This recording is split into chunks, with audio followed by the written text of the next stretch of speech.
A'udzubillahi minasyaitonirrajim. Bismillahirrahmanirrahim. Assalamualaikum warahmatullahi wabarakatuh.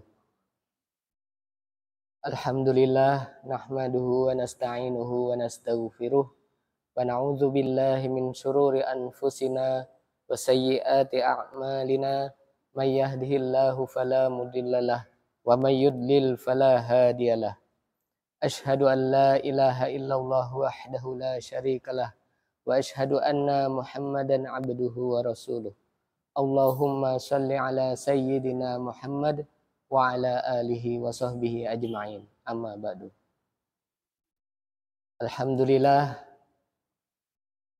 segala puji syukur hanya untuk Allah Subhanahu wa taala, Tuhan sekalian alam, Tuhan yang menciptakan kita, yang memelihara kita, yang insya Allah akan mematikan kita dan insya Allah menghidupkan kita kembali dan akan memberi balasan tentang apa yang telah kita kerjakan. Sholawat serta salam kita haturkan kepada junjungan kita bersama Nabi besar Muhammad sallallahu alaihi wasallam beserta keluarganya, beserta para sahabatnya, beserta orang-orang yang tetap setia mengikuti beliau hingga hari kiamat. Alhamdulillah, para jamaah sholat maghrib yang dirahmati Allah Subhanahu wa taala. Tentu kita sadari bahwa kita selayaknya sebagai hamba Allah Subhanahu wa taala harus senantiasa bersyukur, melipat gandakan kesyukuran kita kepada Allah Subhanahu wa taala. Salah satu syukur yang harus kita ungkapkan, yang harus kita selalu syukuri adalah pemberian Allah Subhanahu wa taala yang tidak lain dan tidak bukan yang bisa membedakan kita dengan ciptaan yang lain, yang bisa membedakan kita disebut umat terbaik, yang bisa memberikan statement kepada kita yaitu seorang manusia. Apa itu? Yaitu adalah akal fikiran. Jamaah sholat maghrib yang dirahmati Allah. Maka akal fikiran ini adalah sesuatu yang membedakan kita dengan ciptaan Allah SWT yang lain. Malaikat tidak dianugerahi akal fikiran. Malaikat tidak Hewan tidak dianugerahi akal fikiran. Mohon maaf.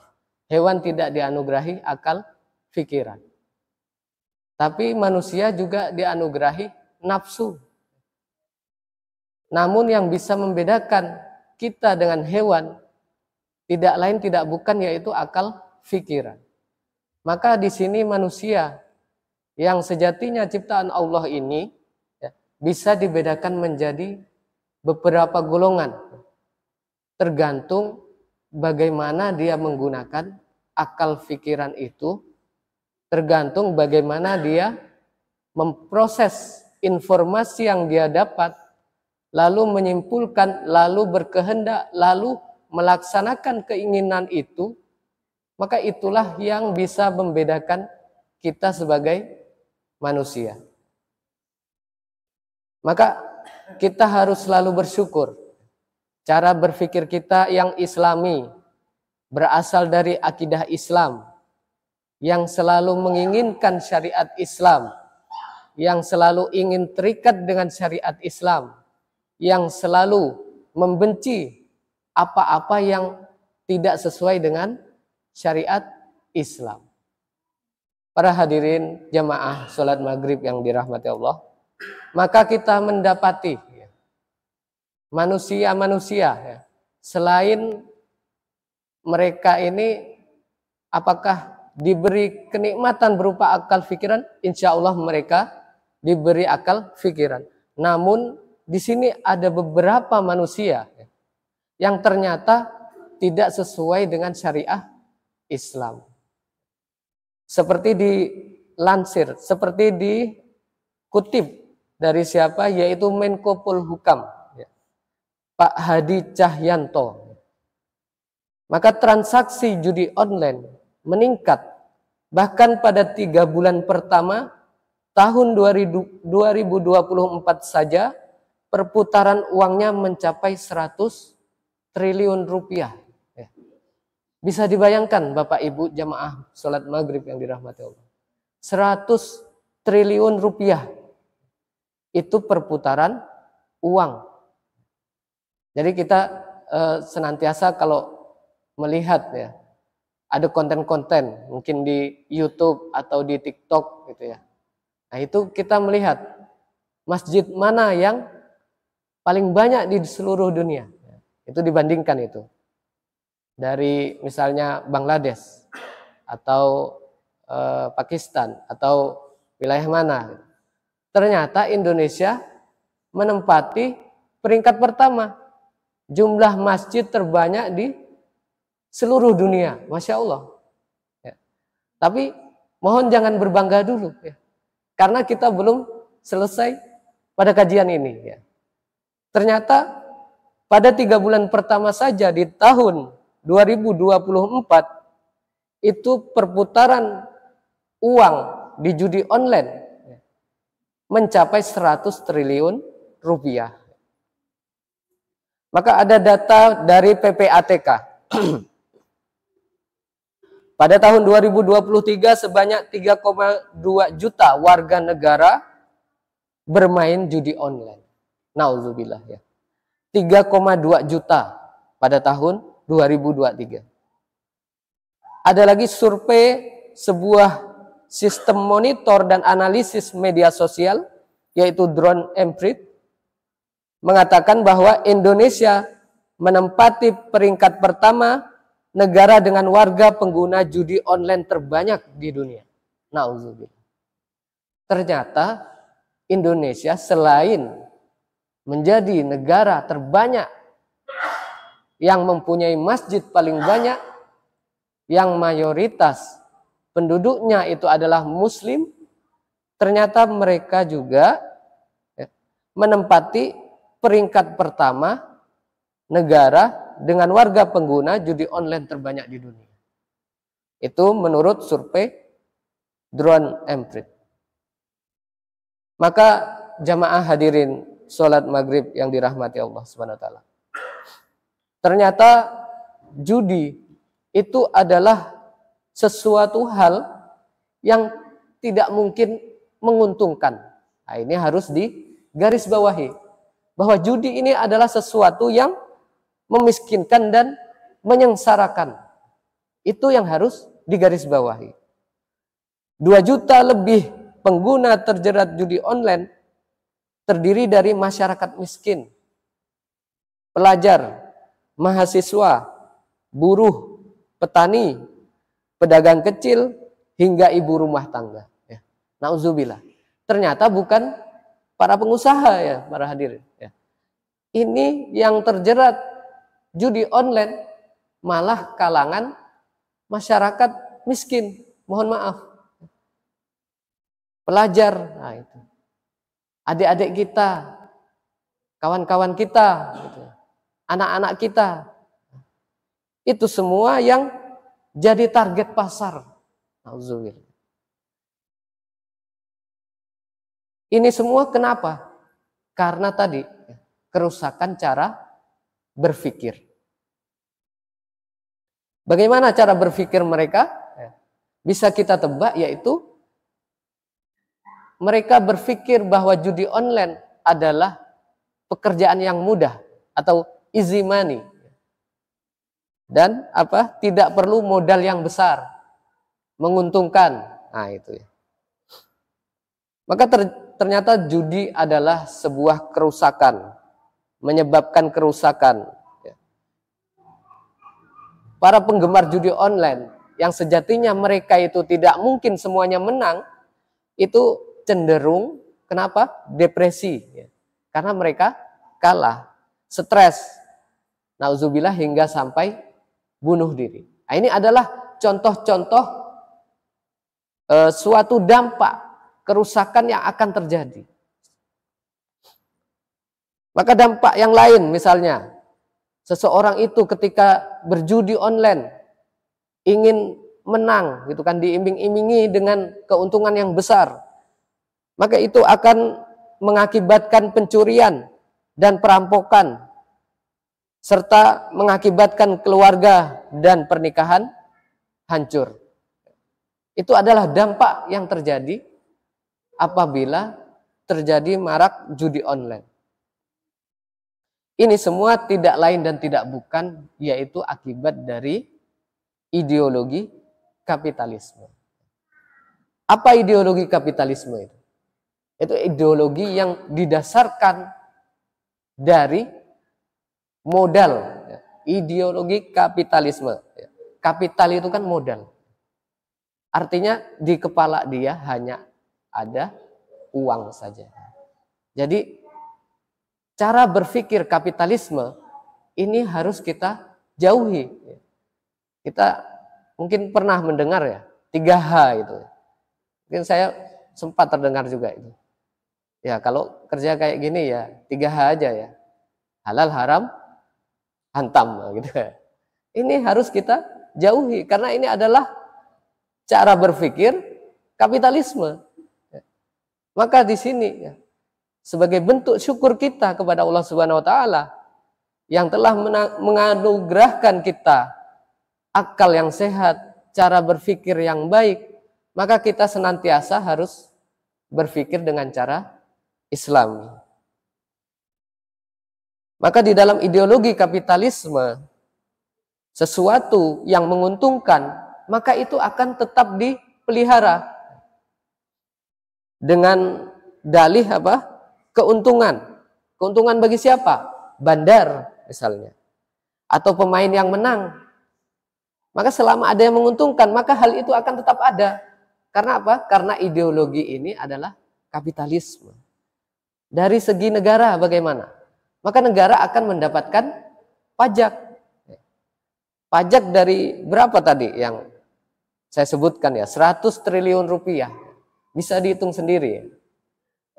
Maka itu akan besar sekali. Padahal judi faktanya itu adalah menguras harta rakyat dan memberi keuntungan hanya untuk kaum kapitalistik pemilik bisnis. Itu adalah fakta. Maka yang sudah dilakukan selama bulan September 2023 sebanyak 60.582 konten terindikasi judi online di take down. Dibayangkan 60.582.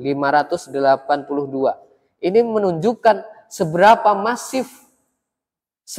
masif konten judi online itu dibuat dengan sistem yang sedemikian rupa yang mengakibatkan Indonesia menjadi negara pertama dengan pengakses judi online terbesar di dunia.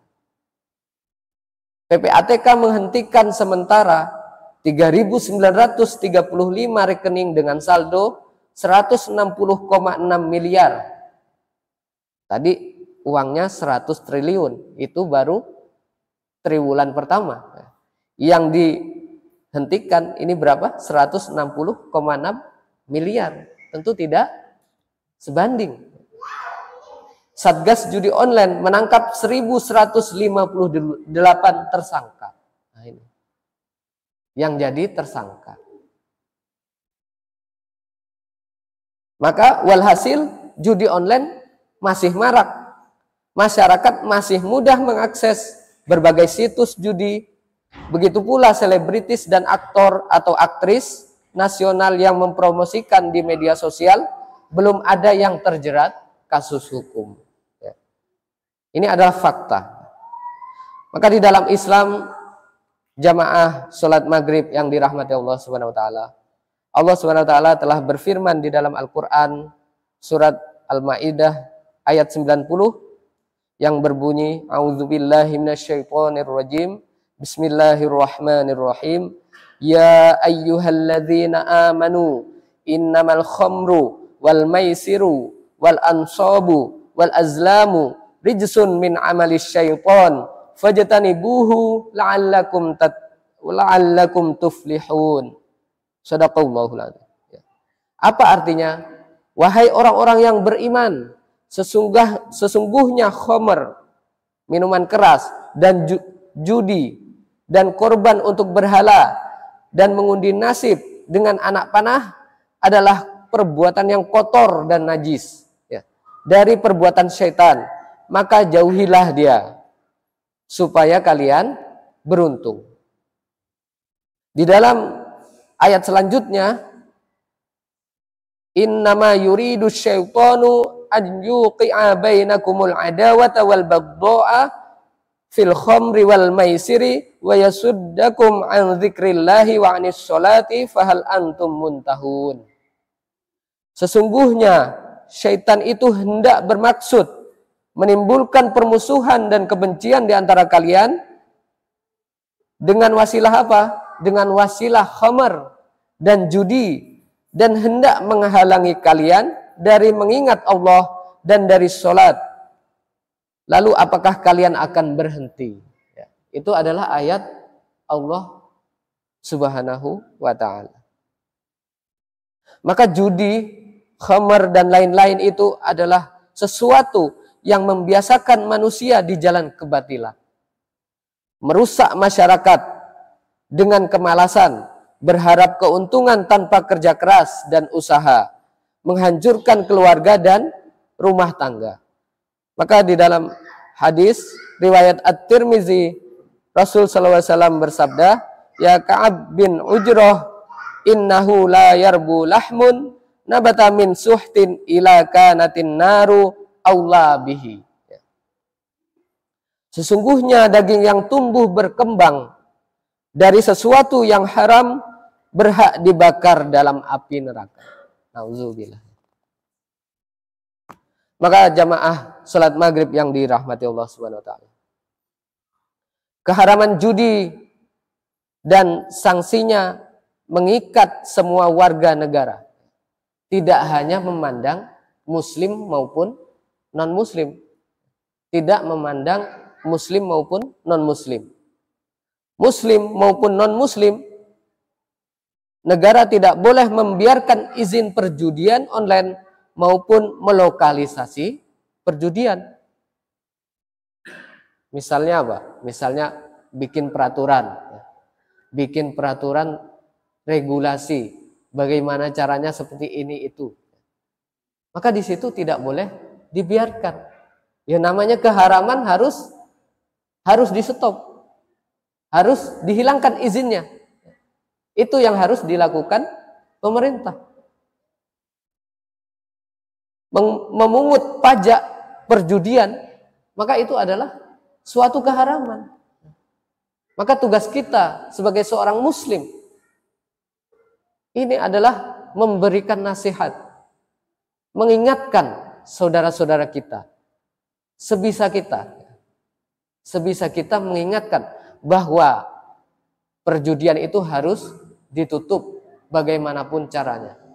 Memungut pajak dari perjudian adalah suatu keharaman.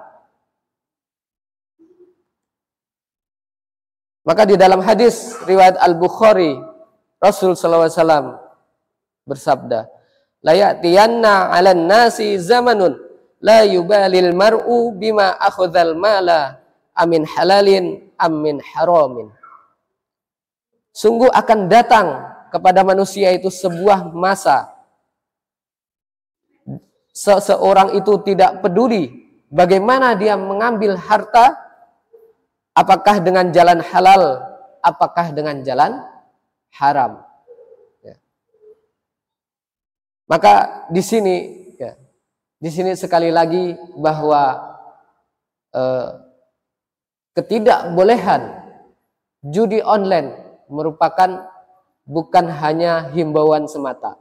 Maka itu juga harus didukung oleh negara. Harus didukung oleh negara.